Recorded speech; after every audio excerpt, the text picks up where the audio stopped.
Hi and welcome to ThePapare.com. We're very happy to have with us Matt Turner, who is the coach of the Sri Lankan Sevens team after a very good showing in Hong Kong, looking ahead to South Korea in the next week. Just going to ask Matt how training has been, how the tournaments have gone, and what we're looking forward to and the future of Sevens in Sri Lanka.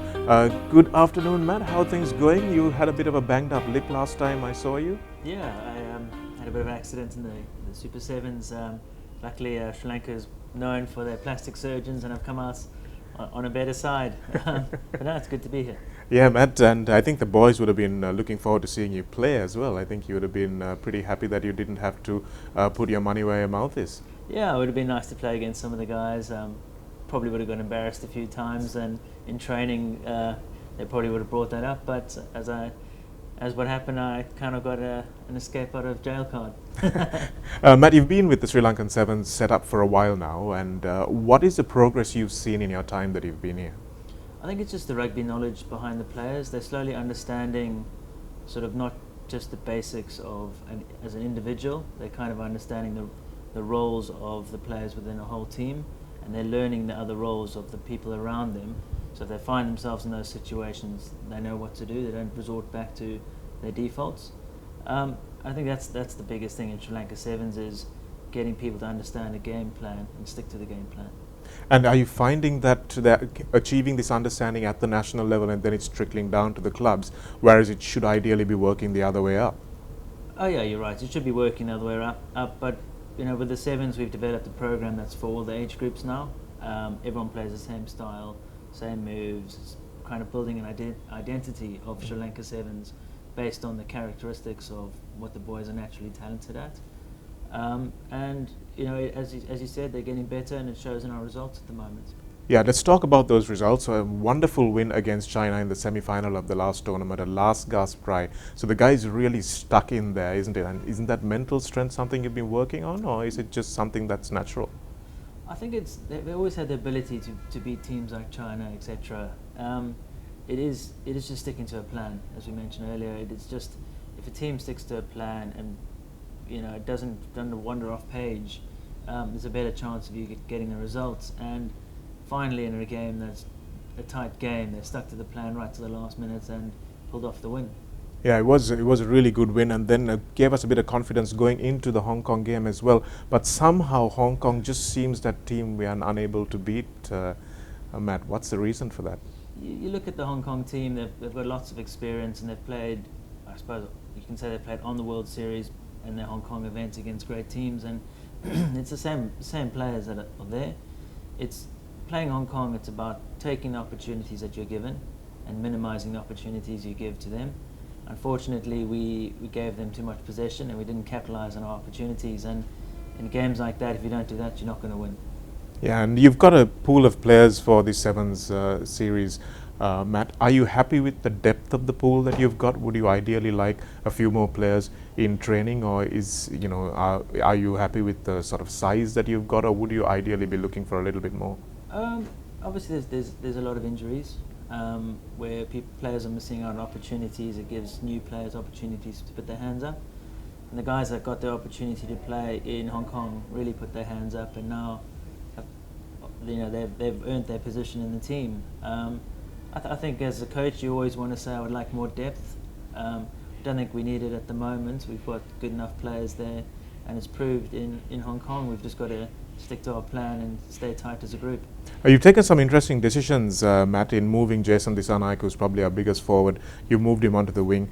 And does that really compromise our ability to compete at restarts? Because that has been our problem at the highest level of Asian rugby in the restarts especially. No, I mean we've got Danush down from Kandy. He's great under the high ball. He chases all our kicks. Jason is an option. He's still out there. Doesn't have to start on the wing in a kickoff. Can start under the ball if he wanted to. But he works well in the wing. He's big, powerful, and people underestimate how fast he actually is.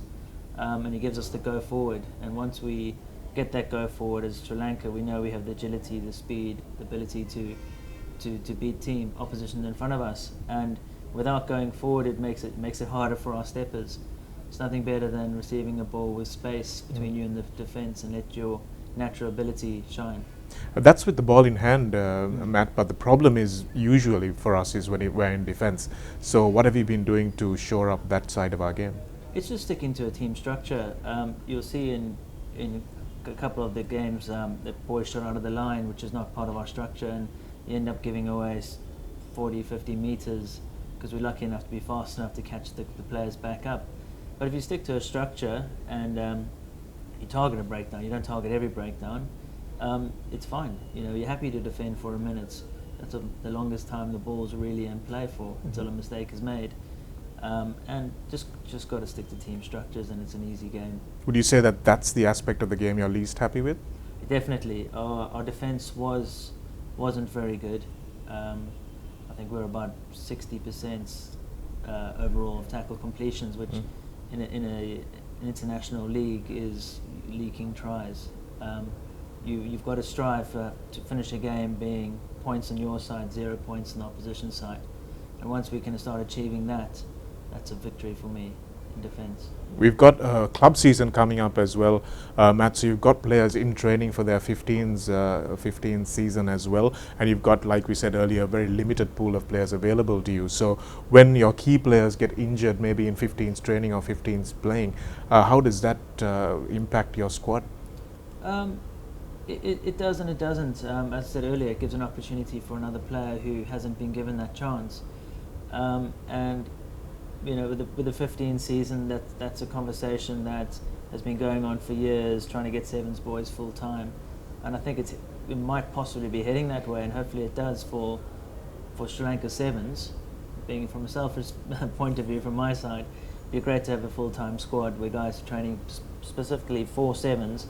Is the union responsive to that kind of They conversation? are. The union are. That is what the long-term goal is, to have a full-time Sevens program. It's because that's where we can compete on an international level. And obviously Sri Lanka Rugby wants to be recognised at an international level, not just a club level. And what about South Korea? You've got one more tournament going in to next week. How are things, preparations looking for that week? Yeah, it's a quick turnaround for the tournament. Some boys had to go off to Dubai for candy, but they all got given a program, all stuck to their programs, and we came together this week on Monday. And you know, it's just another week for us to get going and fix the mistakes that we made in Hong Kong, and just go to South Korea as a slightly better team and get the results we deserve. And what are the results we deserve, Matt? You think we deserve to get up there and win the tournament? I think it's in our hands. We have the ability to make finals. We also have the ability to win finals. It's just if the boys stick to plan and have the right mindset, there's no reason why we can't win finals. Well, let's see whether they have the right mindset coming up to this weekend. Matt, thanks for joining us, and all the best for the tournament. Perfect. Thank you very much for having me. Cheers, mate. Yeah.